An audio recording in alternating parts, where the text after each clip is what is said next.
Assalamualaikum warahmatullahi wabarakatuh. Selamat pagi anak-anak sekalian. Jumpa lagi pada pertemuan yang kedua, masih dengan materi seni lukis. Tetapi sebelum kita membahas materi, marilah kita awali dengan berdoa bersama-sama. Semoga pembelajaran hari ini berjalan dengan lancar dan kita selalu tetap sehat dan semangat. Bismillahirrahmanirrahim. Anak-anakku sekalian, silahkan ambil buku paketnya, buku paket seni budaya kelas 9, dibuka dan disimak. Tetapi terlebih dahulu kita lihat tujuan pembelajaran. Yang pertama, pertemuan yang pertama pada minggu yang lalu kita sudah membahas dan menjelaskan pengertian karya seni lukis. Ada pendapat dari beberapa ahli tentang pengertian seni lukis. Kemudian kalian memberikan pendapat kalian masing-masing tentang pengertian seni lukis. Pada pertemuan yang kedua ini, kita akan membahas tentang 1. Tujuan berkarya seni lukis, 2. Aliran-aliran seni lukis, dan 3. Tema-tema seni lukis. Penguatan karakter pada materi ini adalah 3 saja, 1. Kejujuran, 2. Kedisiplinan, dan 3. Tanggung jawab. Baiklah anak-anak, sebelum kita masuk ke materi inti, kita ulangi terlebih dahulu materi minggu yang lalu tentang pengertian seni lukis, yang kategorinya adalah termasuk karya seni rupa murni.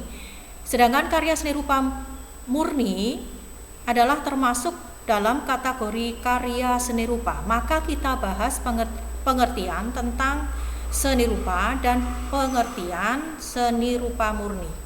Apa itu seni rupa? Seni rupa adalah cabang seni yang membentuk karya seni dengan media yang bisa ditangkap mata dan dirasakan dengan rabaan, atau dengan kata lain, karya seni rupa yang bisa dinikmati dengan indera penglihatan atau mata dan indera peraba. Sedangkan pengertian seni rupa murni adalah seni yang tercipta bebas tanpa mempertimbangkan segi fungsi atau segi pakai dan segi kegunaannya, tetapi lebih mengutamakan fungsi keindahan atau estetika. Jadi fungsi seni rupa murni adalah hanya semata-mata sebagai pajangan untuk memenuhi kepuasan batin akan estetika. Jenis-jenis seni rupa murni sebenarnya ada lebih dari 3 mengenai jenis-jenis seni rupa murni, tetapi yang kita bahas pada buku paket kelas 9 hanya 3, yaitu antara lain yang pertama 1 seni lukis, 2 seni patung, dan 3 seni grafis. Pada pertemuan yang lalu dan hari ini kita membahas tentang seni lukis. Pengertian seni lukis pada buku paket lama atau buku paket kurikulum lama adalah karya seni rupa 2 dimensi yang mengolah unsur-unsur titik, garis, bidang, bentuk, gelap, terang, dan tekstur, serta melibatkan unsur estetik. Saya ulangi, seni lukis adalah karya seni rupa 2 dimensi. Unsur-unsur 2 dimensi itu antara lain titik, garis, bidang, bentuk, gelap, terang, dan tekstur yang diolah yang melibatkan unsur estetik.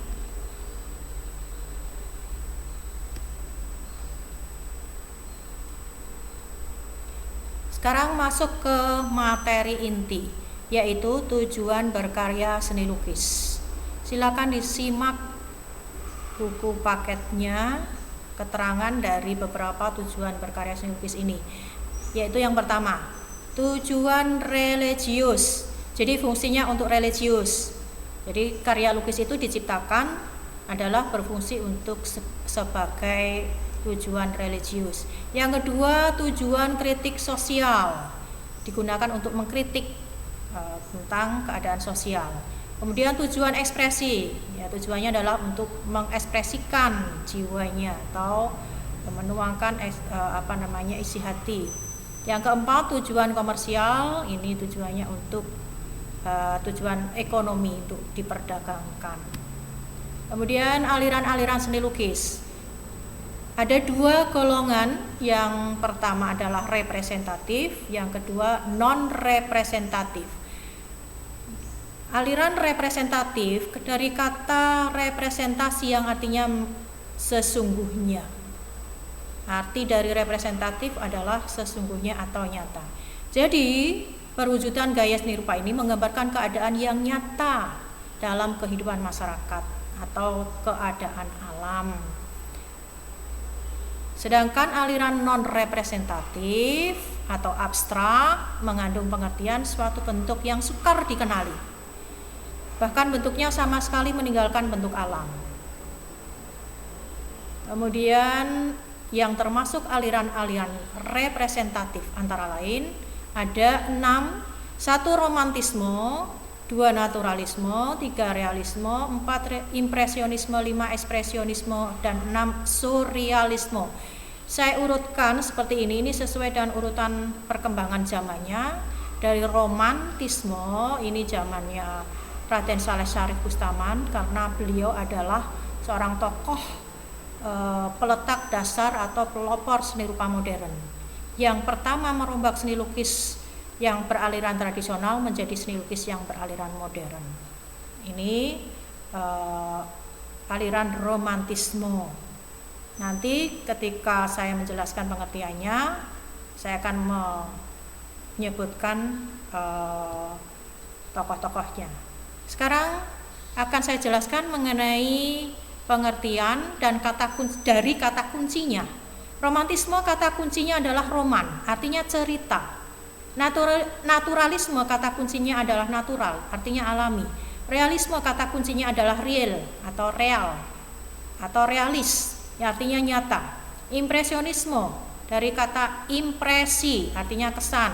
Ekspresionisme kata kuncinya ekspresi, artinya curahan hati. Surrealisme kata kuncinya adalah surrealis, surreal, artinya alam mimpi atau khayalan. Sedangkan isme artinya gaya atau corak atau aliran. Aliran apa? Aliran seni rupa tentunya yang menggambarkan.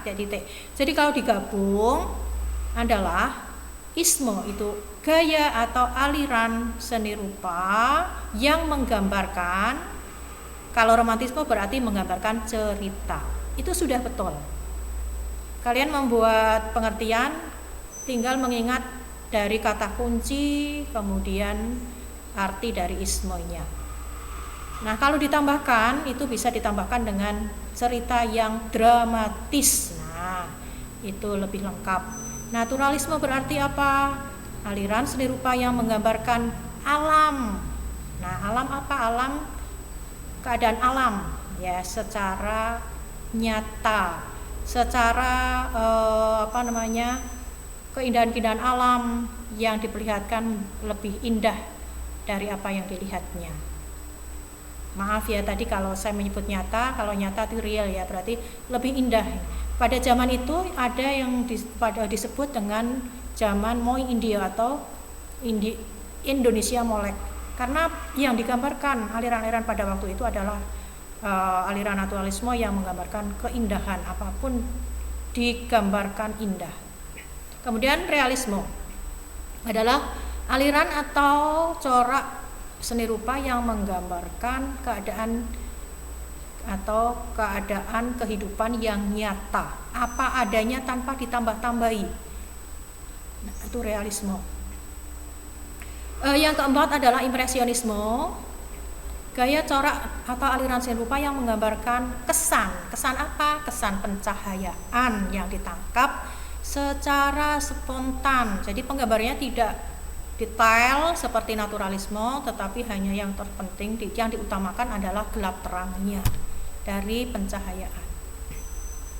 Yang kelima, ekspresionisme adalah aliran seni rupa yang menggambarkan curahan isi hati. Ini juga dibuat secara spontan, dibuat cepat. Nah, ini ekspresionisme. Yang terakhir, surrealisme adalah aliran seni rupa yang menggambarkan alam khayal, alam mimpi yang kadang-kadang bersifat aneh. Nah, ini aliran-aliran representatif. Silakan disimak satu persatu. Ini contoh aliran romantisme, contoh aliran naturalisme,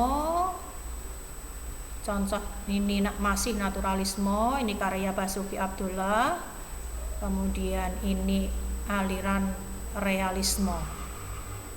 Nah, tokoh-tokohnya siapa? Romantisme adalah tokohnya Raden Saleh Sharif Kustaman. Naturalisme tokoh salah satunya adalah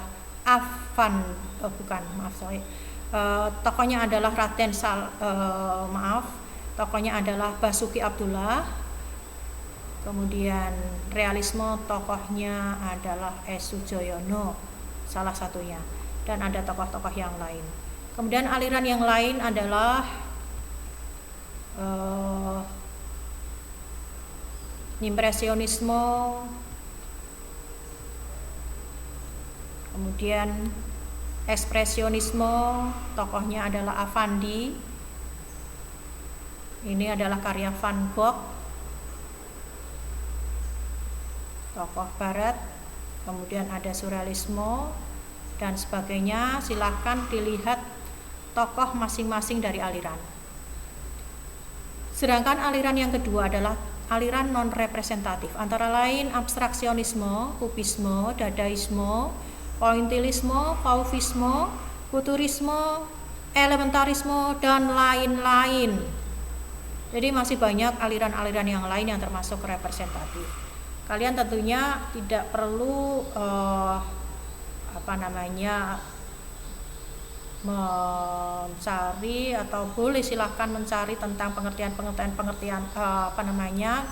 aliran-aliran ini, tetapi yang saya contohkan di sini hanya kubisme dan abstraksionisme. Sedangkan kalau pointilisme ini adalah lukisan yang dibuat dengan menggunakan unsur titik-titik saja. Ini kubisme, kemudian ini abstraksionisme, dan aliran yang lain bisa kalian browsing di Google. Sekarang masuk ke bagian yang terakhir, yaitu mengenai tema seni lukis. Seni lukis memiliki tema-tema, ada 5. Yang pertama, 1. Manusia dengan dirinya sendiri. 2. Manusia dengan manusia lain. 3. Manusia dengan alam sekitar. 4. Manusia dengan alam benda, dan manusia dengan aktivitasnya. Yang pertama, manusia menggambarkan, pelukis maksud saya menggambarkan dirinya sendiri. Yang kedua, pelukis menggambarkan manusia lain. Yang ketiga, pelukis menggambarkan alam sekitar. Yang keempat, pelukis menggambarkan alam benda-benda mati. Dan yang terakhir adalah pelukis menggambarkan aktivitas manusia, seperti misalnya kegiatan manusia di pasar, ramainya lalu lintas di perkotaan, dan sebagainya. Anak-anak sekalian, saya kira pembelajaran hari ini sampai sekian dulu. Jangan lupa silahkan pencet subscribe, tombol lonceng, kemudian like, dan berikan komentar pada kolom komentar dengan menyebutkan nama, kelas, dan nomor absen. Silakan kalian komentari apa yang kalian sudah pahami mengenai seni lukis. Untuk tugas hari ini, 1. Jelaskan pengertian seni murni. 2. Sebutkan tujuan berkarya seni lukis. 3. Sebutkan aliran-aliran seni lukis beserta tokohnya, yang tokoh Indonesia saja. Yang keempat, jelaskan salah satu saja aliran seni lukis. 5. Sebutkan tema-tema seni lukis. Silakan tulis pada buku tulis kalian masing-masing, kemudian nanti difoto, kirimkan lewat grup hari ini juga. Sekian, terima kasih. Assalamualaikum warahmatullahi wabarakatuh.